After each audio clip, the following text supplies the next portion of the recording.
Hey guys, today we are in Hebrews chapter 1. Now, Hebrews is an interesting book. There's a couple things that we don't know about it, but then there's a couple things that we know about it. A couple things we don't know about it. We're not sure who wrote it. Some people say Paul, some say Barnabas. There's lots of different people. We just really don't know.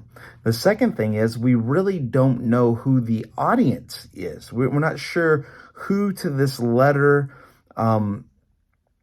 this person is writing to. Now, in order to understand this letter, the recipients of this letter would have had to known very well the Torah, the first 5 books of the Bible: Genesis, Exodus, Leviticus, Numbers, and Deuteronomy.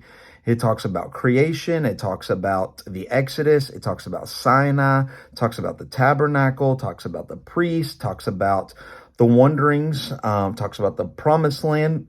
So by that, and because of that, we call this the Hebrews. There had to be Jewish Christians of some sort is the recipients of this letter. Now, in this letter, there are 2 main points to this letter, and you're going to see them over and over again.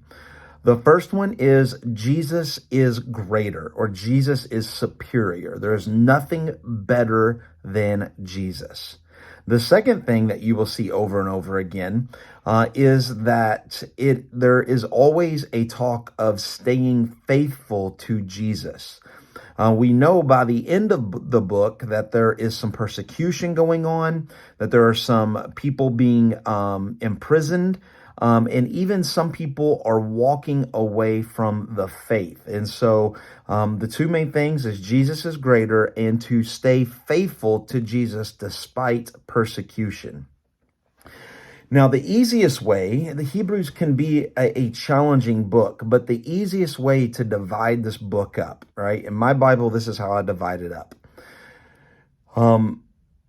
Jesus is compared to a couple things. Okay, so just kind of stick with me here. Chapters 1 and chapter 2, Jesus is compared to the angels and the Torah, the first 5 books, the law. In chapters 3 and 4, Jesus is compared to Moses and the promised land. Okay, in chapters 5, 6, and 7, Jesus is compared to the priest and a guy named Melchizedek, and we'll talk more about him as we get there. In chapters 8, 9, and 10, Jesus is compared to the sacrifice and to the covenant, the Old Testament covenants, okay? So Jesus is compared to lots of things. And then you have the last couple chapters, 11, 12, and 13. 11, 12, and 13 are simply just models, Old Testament models of people of faith who have kept their faithfulness in Jesus Christ. Remember, they're under persecution, they're being imprisoned, and so there's always, you'll see almost in every chapter, a reminder to be faithful. So the book ends with Old Testament models of faithfulness. And so these New Testament Jewish believers should remain faithful like their Old Testament counterparts.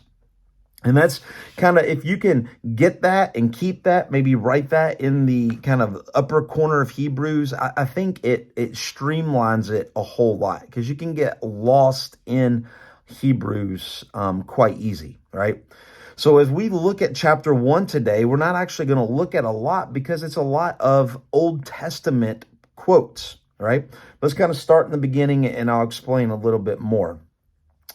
Long times ago, God spoke to our father through the prophets, but in these last days, he spoke to us through his son, Jesus Christ, whom he appointed the heir of all things, through whom also he created the world. So we can see in the very first couple verses that Jesus is equal to God, right? They are kind of one, right? And so through him, he's appointed all heir. Through him, all things are created. Verse 3, Jesus is the radiance of the glory of God, right? So it's the way that we can see the glory of God. And it is the exact imprint of his nature. Jesus is equal to God.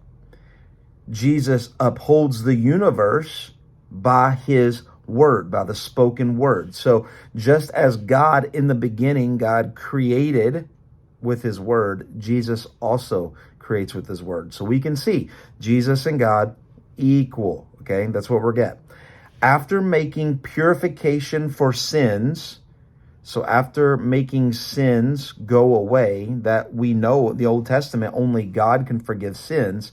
So Jesus forgives sins. So Jesus is God. He sat down at the right hand of the majesty on high. So he is sitting next to God, equal to God, having become as much superior to angels as the name he has inherited in is more excellent than theirs. So he is in heaven like the angels, but he is superior to the angels, right? So you can see from the very beginning, Jesus and God, right here, were equal, and they are superior to angels. And then for the rest of chapter 1, we get Old Testament quotes, right? So look at verse 5. That's Psalms chapter 2, verse 7. And he basically says that he's proving why Jesus is superior to the angels. Psalms verse 2, verse 7 says that Jesus is his son. The angels are not. Or again, 2 Samuel chapter 7, 14, I will be a father to him and a son, and he will be a son to me. Verse 6, it quotes Deuteronomy chapter 32. All of God's angels will worship him. Verse 7 quotes Psalms 104, verse 4. He makes his angels winds. He ministers to the flames, right? So Jesus is above them. He makes them do things. Verse 8, it quotes Psalms chapter 45, verses 6 through 7, that Jesus has anointed them. So Jesus is above them. In verse 10, it quotes Psalms 102, verses 25 through 27. Jesus laid the foundation, and he remains through all things.